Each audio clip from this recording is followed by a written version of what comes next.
Assalamu alaikum. I am Muhammad Rohan Tanveer. Today we will study food.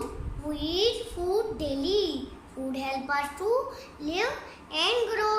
It makes our body strong and healthy. Food helps us to eat, jump, run, work, study. We get food from both animals and plants. Plants give us cereals, fruits, pulses, vegetables, sugarcane, spices and edible oil. We get milk from cow and buffalo. We get eggs from hens. We get meat from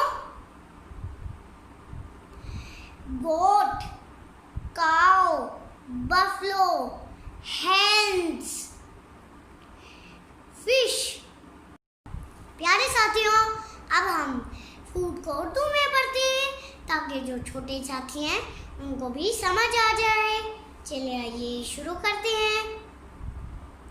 प्यारे साथियों, क्या आपको पता है food को उर्दू में कहते हैं खाना और खुराक। हमें रोज खाना खाना चाहिए और जिंदा रहने के लिए हमें खाने की ज़रूरत होती है।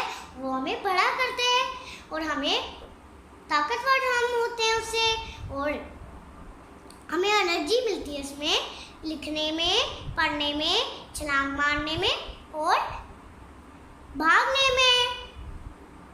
प्यारे बच्चों, अब मैं आपको बताता हूँ हम जानवरों से क्या हासिल करते हैं।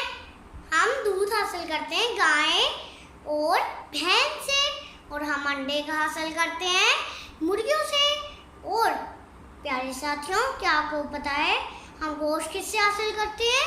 बकरी, गाय, भैंस, मछली, मुर्गी। प्यारे बच्चों, अब मैं आपको बताता हूँ हम पौधों से क्या हासिल करते हैं।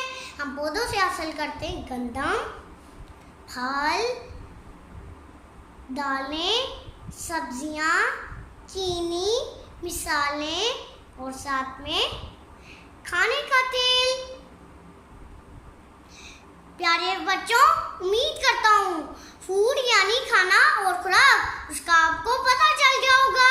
उसको उर्दू में कैसे पढ़ते हैं और इंग्लिश में कैसे पढ़ते हैं। हम पौधों से क्या हासिल करते हैं।